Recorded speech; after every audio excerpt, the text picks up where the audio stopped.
For Buckeyes Now on Sports Illustrated, I'm Brendan Gulick along with Brett Hiltbrand as we get ready to break down what should be a fun matchup on Thursday night. The Ohio State Buckeyes and the Penn State Nittany Lions in Happy Valley. And Brett, this is a game that when these two teams met frankly, a couple of weeks ago, probably played a closer game than people might have expected if you're on the outside looking in and you think maybe just by the records, Penn State hasn't had a great year and the Buckeyes have played well. You know, it should be an easy win for Ohio State, and that is anything but the truth. Frankly, Penn State's played Ohio State as close as anybody has during this stretch of hot play over the last 10 games. So I think we're going to have a good game on Thursday.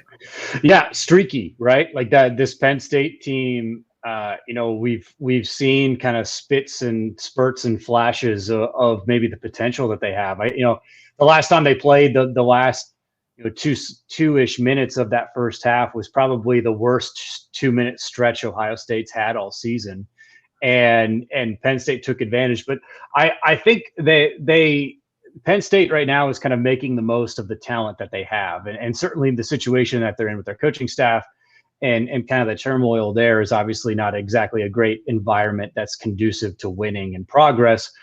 But they've done some nice things, and they've given Chris Holtmann and this Ohio State team fits, and some other teams in the Big Ten too as well. Let's get the elephant out of the room here quickly. They just lost to Nebraska, and there are a lot of people saying, "Ooh, losing to Nebraska, that's not something you'd want to hang your hat on right now." Right. Nebraska had dropped, I think it was 26 games in a row in conference play. But again, speaking to the strength of the Big Ten right now, Nebraska played Illinois pretty close and had a chance to beat them. They didn't, but I don't think Nebraska's bad record is totally indicative of their talent either. And it just goes to show, man, the Big Ten is so deep this year that it really is about individual matchups. And you could play against a team that, you might have high expectations of, hey, we should handle this team no problem. And potentially run into some trouble. Yeah, I agree. And it not only is it a deep league, it's also a league that, like I said earlier, like a minute ago, it can be streaky at times. And every once in a while, you'll see, one of the better top tier teams in the Big Ten just run into, a lower, ranked team in the standings, and they come in and they shoot 65% and run you out of the gym. And I think that speaks to the depth of the talent pool in this league and how much that's changed and improved in the last, say, like 10 to 15 years. That was not the case back in, the early to mid 2000s, where you had, Michigan State and, Wisconsin, and that was basically it. And then there was a gap between them and everyone else. You could maybe throw in Michigan in there as well. And then the occasional Ohio State team that came in every 3-4 years. But like the bottom teams never played up to that level of competition. That's not the case anymore. You have to have your shoes, tied pretty tight every single night in this league. By the way, if you're watching live right now on either YouTube or on Twitter, hope you'll subscribe to our YouTube channel. We've got lots of great video content over there, including content just like this, where we talk about Ohio State basketball and certainly Ohio State football as well. Let's dive maybe in a little bit deeper to the game when these two teams met the first time around. I mean, Seth Lundy had a really, really good performance. He had 26 points, one of his best games of the season, and Lundy's been a solid player for them, just under 11 points per game. But Lundy was a real problem, both from behind the three-point line and from the free throw line. And I don't think he's going to surprise anybody from Ohio State this time around. Yeah, I think, I think that surprise is a good word. I think in some ways to describe kind of what happened, that all of a sudden this guy was throwing it in when maybe there wasn't a ton of that on tape prior to that game. Obviously now I think everybody's going to get, a pretty hard closeout, in as far as like the defensive scheme is concerned for this Chris Holtmann team. I also thought Penn State did a really solid job really making the defensive rebounding for Ohio State problematic, and it was a struggle in that game too. I kind of wonder if maybe you'll see a little bit more of a physical presence in the first maybe 5 minutes from Ohio State when it comes to really trying to control the paint because Penn State made it really difficult in that last game for the Buckeyes. But this is it's such an interesting matchup too, because I think when it comes to this Ohio State team, I think, especially kind of in the way we've watched them these last few weeks, they keep kind of like trending upward and upward and upward. And I think they're the Ohio sports fan and everyone is kind of waiting for that like moment where they trip up, and they haven't had that yet. And I think that's what makes games like this really interesting, right? It's like, here is a team that like everybody knows you should beat, like unequivocally, you should beat this Penn State team. But yet I think in the back of your mind, everybody who's watched Ohio State basketball over the last 10, 20 years is wondering, when is that game where they're not maybe playing at their best? Are they still able to go out and grind out a win? And I think that's really the big question coming into this game. And even beyond that, I mean, this, in a lot of ways, Brett, could be viewed as a classic trap game. You got Michigan coming this weekend. Yep. And Chris Holtmann was asked about it in his press conference today. You know, are you guys even prepping for Michigan? And Coach Holtmann was very thorough in saying no, not thinking about them, not talking about them, not prepping for them. We were focused on Penn State. And he pointed to the last several times they've gone, to Penn State and not played very well. So I don't think they have to, mentally psych themselves up for a game against a team that's 7-10 this year. And I'll point to one other thing that I found really interesting when getting ready for this. In the Ken Pom rankings, obviously Penn State, the record isn't great. They're ranked 39th out of the 357 teams that play Division I college basketball. So their sub 500 record is not an indication of how they're viewed. The thing that really jumped off the page at me, their strength of schedule is actually number 2 in the country. They are opponent offensive adjusted strength of schedule number 3, and the average defensive opponent strength of schedule adjusted margin is number 1. So, they have clearly played in the toughest league in the country. They've played arguably the toughest schedule in the country. And they've been competitive, even though they haven't won more games than they've come up victors in. Yeah, they beat Virginia Tech, which is a good team, a ranked team right now, earlier in the year. And then I remember they played Michigan really tough back in December, but I don't think they won that game. I think Michigan did eventually win it. It was kind of a low-scoring, kind of ugly game. And I think in some ways that speaks to the progress that the previous regime was kind of working towards with Pat Chambers before he resigned and left the team. That I think they felt like they were maybe making like on the precipice of making that jump maybe into that next tier of Big Ten basketball. If you've ever listened to Sandy Barber, the Penn State athletic director, talk about the men's basketball program, there's been a huge emphasis on that in the last 4 or 5 years. And I think one of the big kind of tenets that they really pointed to, pillars that they really kind of pointed to, is a way that this is how we're going to measure ourselves, is they were going to play basically anyone. And so I'm not surprised to see that strength of schedule up there. And especially when you adjust it, the fact that they are playing these top tier teams, these really high ranked teams, pretty darn well, is a testament, I think, to some of the growth that they've made. Because if we were playing this game 15 years ago, we would be talking about Michigan right now. We would have skipped this game entirely as a foregone conclusion.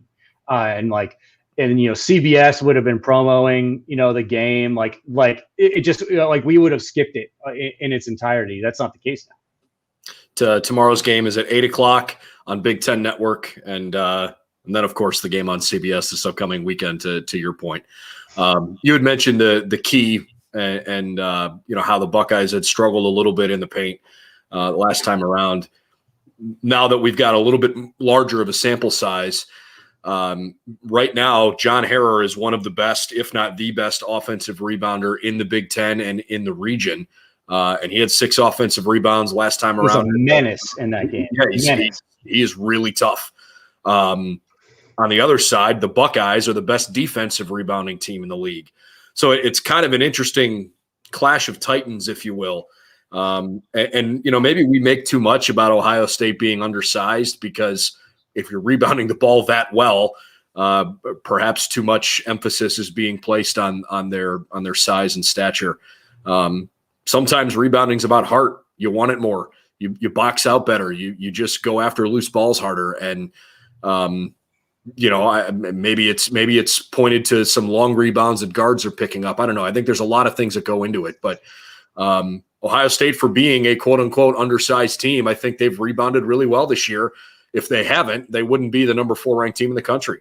I think it's, if you were to ask Chris Holtmann to maybe peel back a layer or two of that onion, a big reason why they're rebounding well is because they're shooting it so good on the other end, and that there isn't as much fight in and underneath the hoop on those defensive rebound opportunities, because whoever they're playing wants to get back on defense in transition as fast and as efficiently as possible, because Ohio State can shoot you out of the gym in a heartbeat if you're not back there and organized.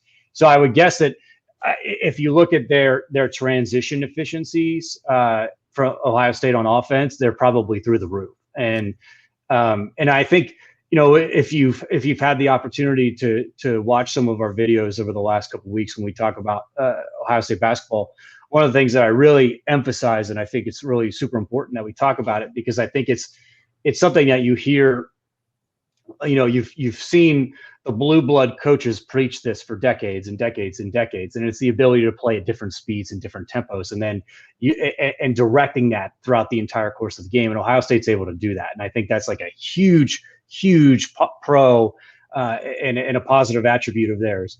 But I think it kind of trickles down and filters into every other aspect of the game. That, like, when you can be so efficient on the offensive end at all these different speeds and tempos, that makes everything else a little bit easier. And so I think a perfect example of that was the Maryland game, where Maryland came in not playing real well. They were shooting the ball poorly, and they caught fire pretty quickly, and were playing pretty well. But you saw Ohio State kind of shut it down a little bit. They dropped the gear, they downshifted a little bit, and then kind of grinded that one out a little, and came out with a pretty dominant second half where they ran Maryland off the 3-point line. And then it was a pretty dominant effort for the last maybe 10-12 minutes of that game. So I think, when you talk about kind of like how the physicality applies to that efficiency, I would not be surprised if we see that a big emphasis on making sure that they know where the Penn State bigs are at all times, and you're within arm's reach of them. And if a shot goes up, you're not even watching the shot. You're looking and finding them to try and get a body on them, because the last game is a good example of maybe trying to rebound via athleticism rather than or being organized and getting a good box out.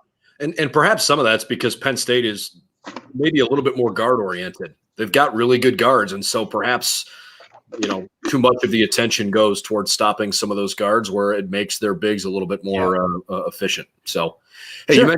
you mentioned Chris Holtmann, and he addressed the media here just a little bit ago, and he was asked a couple of really interesting questions that I think prompted Adam Jardy from the Columbus Dispatch to ask him a little bit more about, how he tries to embrace the challenge of coaching in the Big Ten this year, because it's such a deep league and because it's so difficult.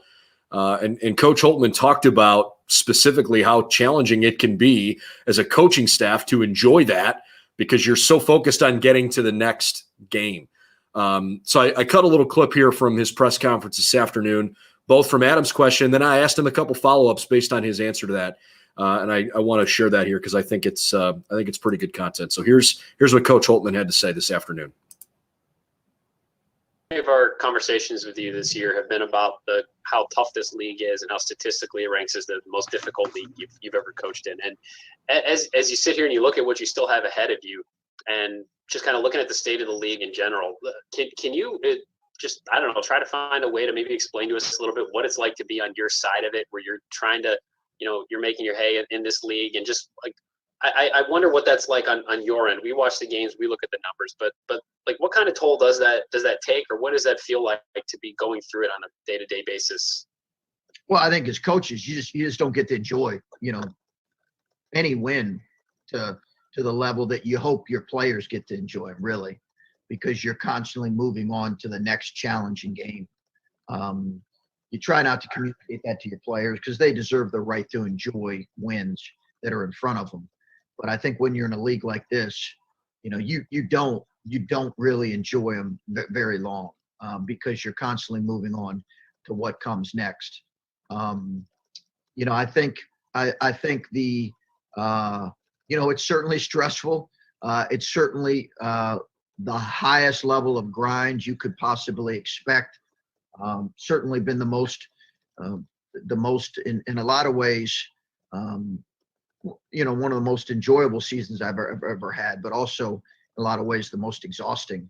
And I think that's probably true for our coaching staff. So I think,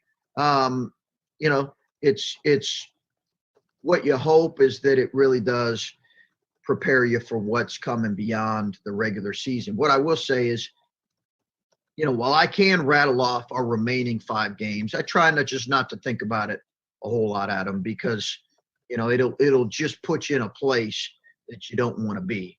They're going to come. They're hopefully it'll prepare us for what's next. Obviously, we positioned ourselves with some success here in league play, but you try to move on. Chris, your answer to Adam's question really struck me.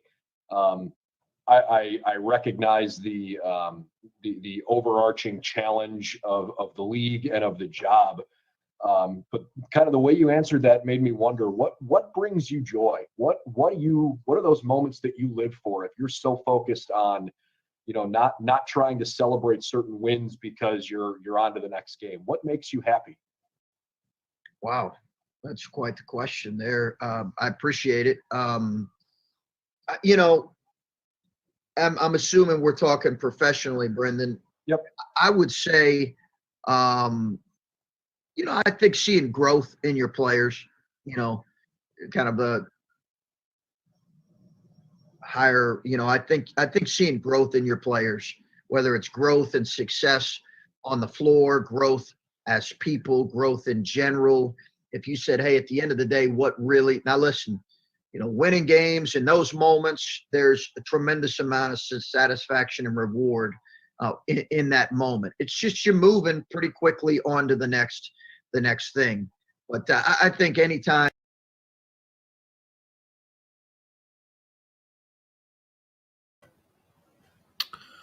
Well, I think for some reason the video might have frozen up there, but I'm not entirely sure why.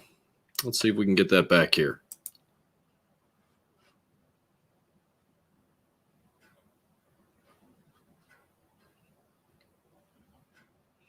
Well, for some reason, Brett, I think the video froze up there. That was kind of strange. Let's see if I can get that back. Hang tight. You got a good attaboy there, though. Yeah, it was lucky. We'll take lucky when we get it, right?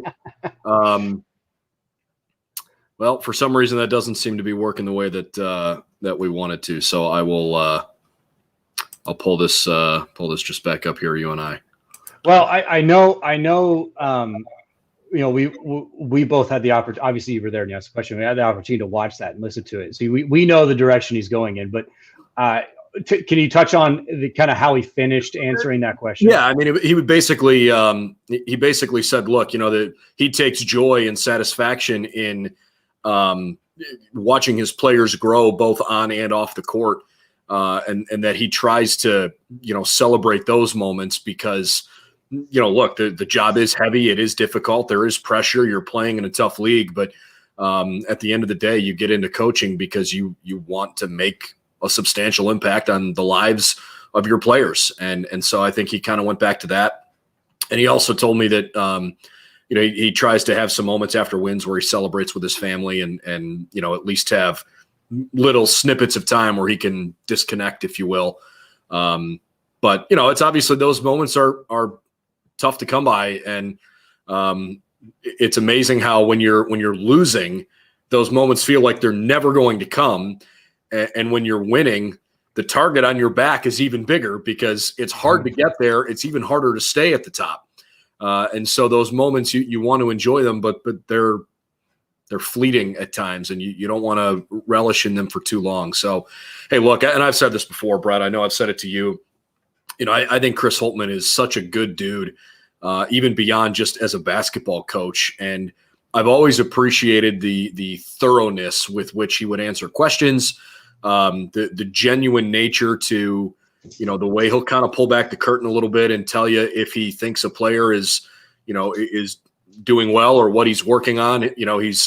He's very quick to take the blame and share the credit. And I think that's an important trait in having a strong leader. But, in general, I thought that was the direction he took that. What do you think?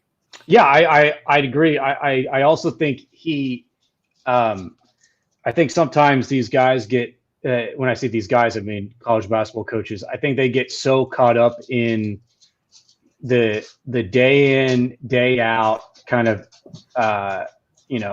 dry erase board, plays being organized kind of, craziness of that is every single day. Especially now, with the pandemic and how everything's a little bit more, even more centralized and you're isolated and everything, that sometimes I think these guys really struggle to come up for air every so often. I think you see it way more often with them than you do college football coaches, because I think bigger staffs and all of that. The one thing that I remain really in awe of, because I've seen every kind of possible point on the spectrum that teams can have in this regard. I'm always in awe of how organized this Ohio State basketball coaching staff is, and how that they are so efficient in preparing for the game in front of them, having a very specific window to celebrate either a win or digest and then move on from a loss, and then transition from that into preparing for the next game. I've seen teams and programs that are on the exact opposite end of that spectrum, where it's just chaos and a bunch in the middle. But for some reason, Chris Holtmann and his guys have that down to an exact science. And I think we're really seeing, the results of that with this specific Ohio State team, which is, as we said multiple times throughout the year, probably undersized. There probably isn't an NBA player on this roster, and yet they might be the best team in the country. Certainly one of the best teams in the country. No doubt. And I think that is a direct result of of how organized and efficient the coaching staff is, and how they've gotten better as they've gotten to know these guys and develop them within the program. And so, and I think one of the reasons why they're so organized too is that Chris Holtmann has a great idea of where perspective is. He's all and being able to, like I said a minute ago, come up for air every so often.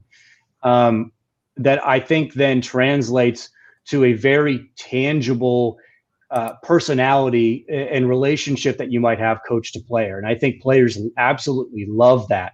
So buy-in is very easy.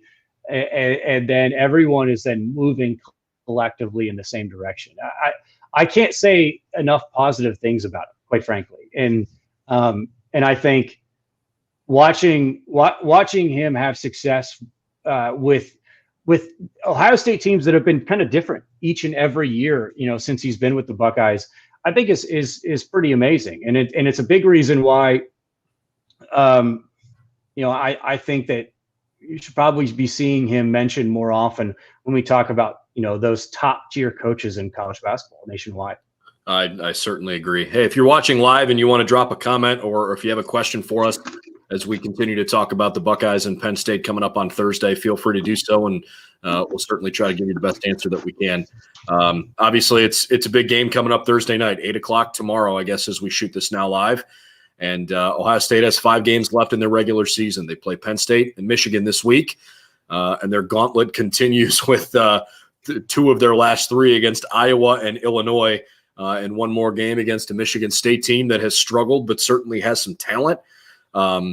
This is a brutal last 5 games of the regular season, but I think it's going to give this Ohio State team its best chance to, one, get healthy, because those 5 games are really spread out. You've got 3 weekend games and 2 midweek games. And then on top 3 of the 5 are home too. And the 3 weekend games are at home against those big boys. And then look, you've obviously got the Big Ten tournament coming up, where Ohio State is very capable of winning the whole thing, and frankly, very capable of losing in the first round, because you can't take anybody in this league for granted.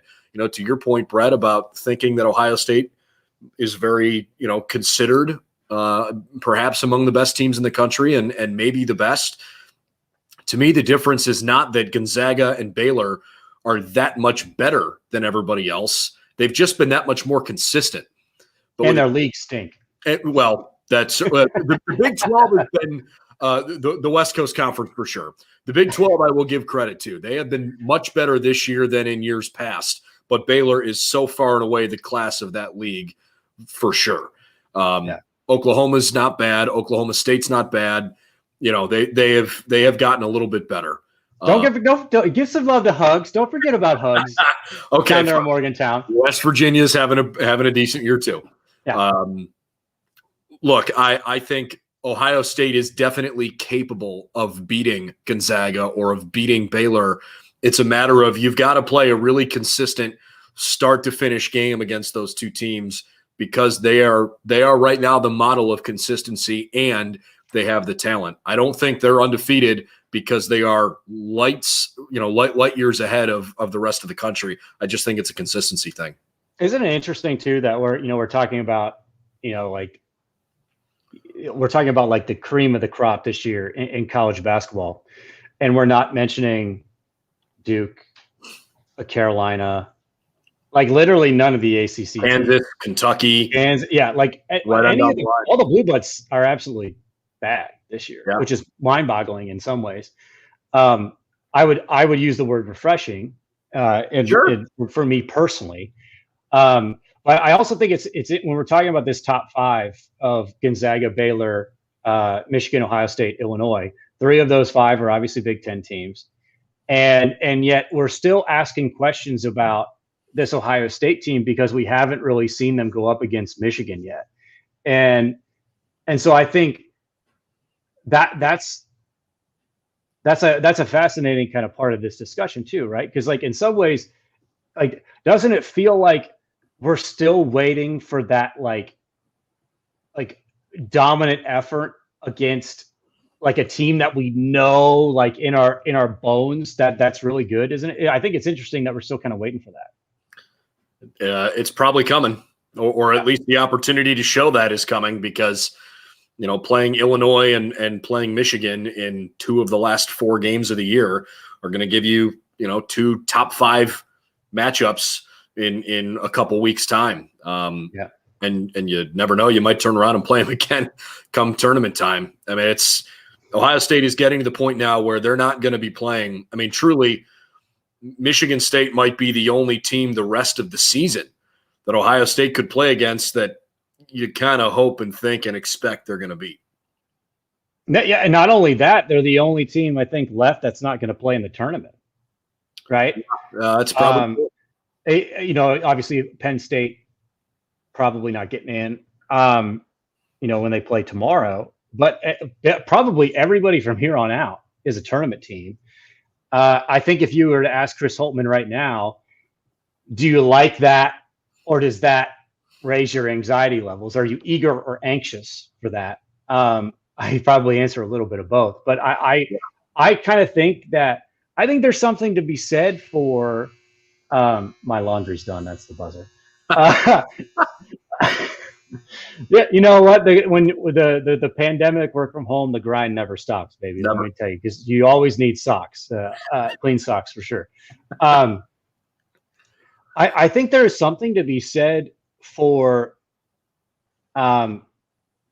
not being in the deep end of the pool for the last like 3 weeks leading up into to the NCAA tournament. I think there's something to be said for not basically fighting for your life every single game, so that by the time you get into that first round, you're not totally gassed.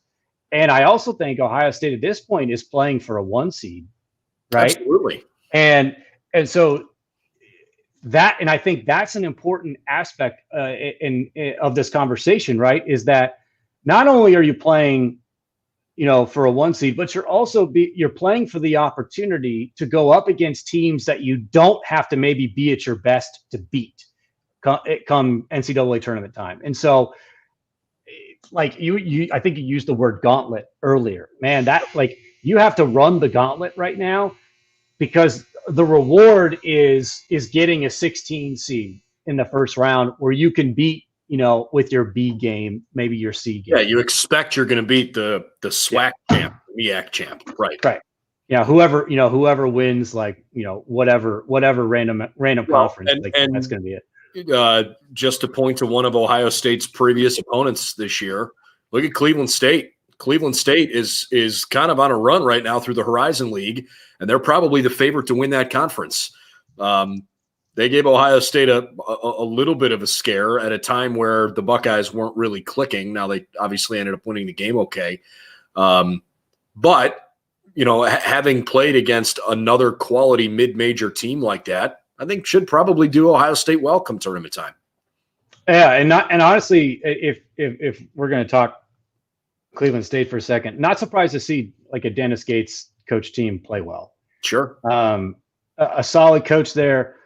That I think Cleveland State's gotten a lot more efficient when it comes to recruiting too, which is big for them going forward. But it's like I think the conversation that in some ways that we're having in this moment right now is has the collective talent pool in college basketball improved so much that these less prestigious conferences are they better than they were in the past? I think the answer to that is unequivocally yes. For sure. Right. Which is why we're seeing Division II basketball is even better than it's ever been. Unquestionably. And so that's why when we were kids growing up, it was unthinkable that a 16 seed would ever upset a 1 seed. It was just never going to happen. And then UMBC goes out and beats UVA. And not only that wasn't really a fluke. They were they beat them. Right. That was unequivocally better. And so now it's that doubt gets planted in your mind now. And if you watch college basketball, if you watch the Final Four, I mean that's a great example of a mid-major team that it wasn't just hot at the right time. They were legit, really good.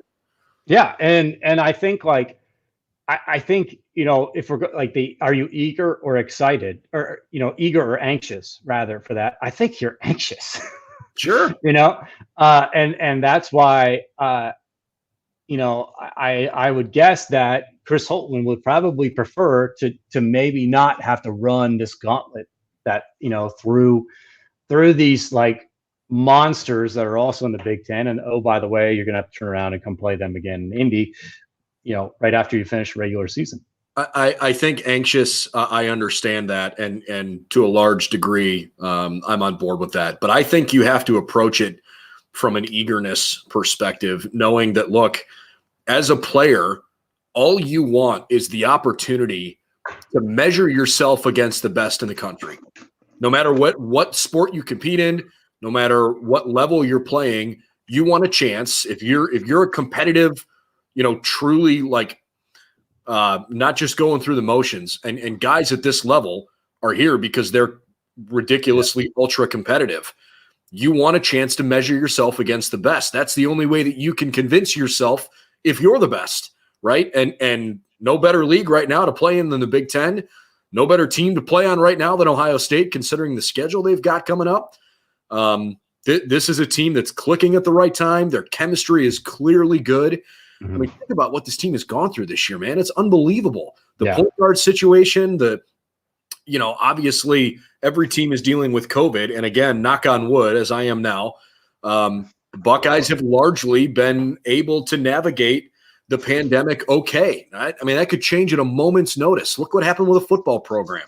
Yeah. Well, things were smooth sailing for a while, and then bang, they flipped, and things came crumbling apart quickly, and they were fortunate to get into the Big Ten championship game. The basketball program, the women's basketball program's dealing with COVID right now. I mean, it could change at a moment's notice. So you have to make sure that whatever chance you have, you crush it. I also think if we ask the players, would you rather be going to I think it's the State Farm Center where Illinois plays. Would you rather be going on the road to Champaign playing a top 10 matchup against a really good team? Or would you rather be, flying through an ice storm to State College, to play, a scrappy, but, less talented Penn State team? The players are going to say, we're going to Illinois every single time. Right. Sure. And so, I think, obviously that's the mentality that you want if you're Chris Holtmann and the coaching staff, certainly. But I think too, that in some ways, I think it's actually easier to be excited for the big games, no matter who you're playing, no matter if you have to run a gauntlet or not, just simply because of everything that's happened with the pandemic and how the effort and sacrifice that these guys have had to put in, so that every opportunity to play, no matter who the opponent is a special one. So that if you are actually playing, a top 5 teams, your opportunity to play for a 1 seed, I think that is extra fuel to the fire, extra motivation that I think we probably wouldn't quite have if this was a quote unquote normal season of college basketball. Yeah, no, I'm totally on board with that for sure. And it only magnifies and heightens now this time of year because the end is approaching, and it's now almost we're inside a month now from the 1-year anniversary of college athletics in the world coming to a screeching halt at tournament time. It was March 12th last year when everything fell apart, and the Buckeyes are in an even better position this year than they were last year when that whole thing came about. So excited to see how this whole thing goes, and obviously, if you're the Buckeyes, if you're an Ohio State fan, the fact that everything is centered in Indianapolis, basically the entire postseason for the Buckeyes is going to be in one geographic location. I think that helps Ohio State. Takes a lot of the logistical challenges out of it. They can control a lot more things by not having to travel a whole lot. Yeah, that I think is very clearly a positive for some programs and a negative for others. And I think Ohio State is firmly in the positive category there too. And, I keep kind of going back to with this Ohio State basketball team that in the back of my mind, the question keeps kind of firing a little bit. Is is this Ohio State basketball team overachieving? Right? Are they exceeding potential or expectations maybe that we as basketball media and maybe the collective, Ohio State fan base had? I mean, dude, at the start of the year. Season, they were 7th in the preseason Big Ten poll. Yeah. They're now 4th in the country. The first handful of games this year, they didn't really look very good. Yeah. They were squeaking out wins. So yeah, I mean, I depending on your measurement of time and perspective for that, sure, you could say that. Yeah, and I also think they both have both maybe overachieved slightly. They were also, I think, underestimated. Yep. So I think a perfect example is underestimating Justin Arne's ability to change games. That's incredible. I mean, is a great example of that. Where I don't think teams and nationwide hoops media were taking into account the ability to pour in 14 or to pour in like 4 threes or 5 threes, score 12 or 15 points, and that be like a general difference because of your ability to spread the floor. I think the offensive efficiency numbers are a good example of that as well, right? Like that. I don't think anyone maybe expected Ohio State to be able to do that, but after they did it for like 2 months straight, you probably should have shifted, and so it's probably both, right? That they're overachieving maybe slightly, but they were, I think, pretty obviously and drastically underestimated at the start of the year too. I'm looking up some 3-point numbers here nationwide this year. So Justin Arns, I don't want to say this incorrectly. It's not just him too. It's Seth Towns. Seth Towns has hit some unbelievable buckets with a hand in his face. Given that he kind of plays that 3-4-5 hybrid, that's huge for a college basketball team to have someone of his size in his specific spot be able to stretch the floor like that as consistently as he has.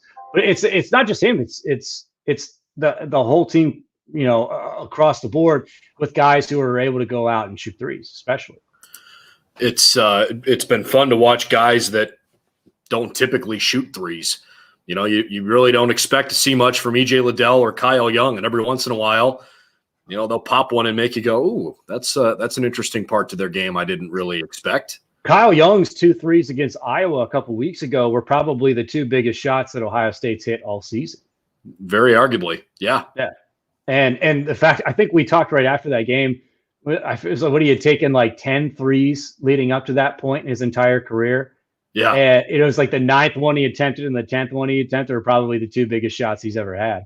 But yeah, I mean, the 3-point ability of this team. One of the great attributes of this team, I think, is that their ability to shoot threes that's not going to be the reason why they win or lose games. It's probably a factor, but it's maybe not like the factor. Like we've seen so often in the NCAA tournament, if a team just goes absolutely ice cold from 3, they have no ability then to grind out a win. Ohio State's shown us at multiple points throughout the year that if things aren't necessarily going well from range, they will attack the rim and try and score through that, off the dribble, through matchups, through specific isolations. And they've been successful in that. And that's got to be a huge feather in their hat, in their cap for, how we evaluate them going forward. And it's definitely how I think the selection committee will evaluate them as well. Before I comment on that, Arns is 46 of 98 from behind the 3-point line this year. Is that any good? Yeah, 47%. He's only taken 3 2-pointers, and I know at least one of them was a 3 where his foot was on the line. Yeah, that he made, by the way. So that was just a couple weeks ago, right? Yeah. So his numbers have been really consistent. He only hit 1 of 4 against Indiana, which was noteworthy because in the previous 10 games, starting with Northwestern and working forward, basically when he was inserted into the starting lineup, 4 of 5, 4 of 6, 3 of 9, 3 of 5, 3 of 6, 2 of 5, 3 of 8, 4 of 9, and then only 1 of 4 against Indiana in less than 20 minutes when he got in some foul trouble. So he really has emerged as one of the nation's best 3-point shooters and most consistent for sure. But to your point, you made a minute ago, look, this team doesn't have one singular weapon that they try to force feed the ball to, which in my opinion is part of why teams can crumble when you get into a tournament, right? Because you start trying to make sure you feed the hot hand or you feed the guy that has gotten you to that point of the season. Ohio State's been so balanced all year long. Take out the fact that Dwayne Washington's going to shoot 1,000 times a game because that's just what he does. Yeah. They don't force the ball typically to any one guy. That I think that's part of the reason why we haven't seen lengthy, terrible scoring droughts from them. I would agree. I also think that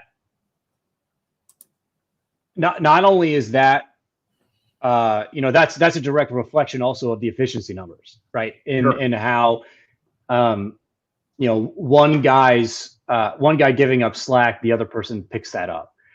And I think that is, this has turned into the praise Chris Holtmann hour. That's a great example of like Chris Holtmann knowing his team and knowing that some days are going to be like that, where you have to emphasize other people that you maybe wouldn't normally emphasize in the first place. I do think that if you're going to do that, you'd still have to have steady presence.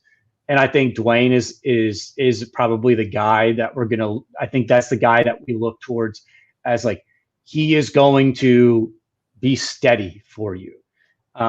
He's going to, at the very least, produce scoring opportunities, not just for himself, but other people. And if you're then able to build off of that, that's probably a good thing. I just think this team is just built, like, they are perfectly built for NCAA tournament play. And what you said is another example of that. That's another attribute of them for sure. Well, looking forward to seeing them play Penn State on Thursday night. That's tomorrow as we shoot this, but depending on when you're watching, could be later on in the day if maybe you see this tomorrow as well.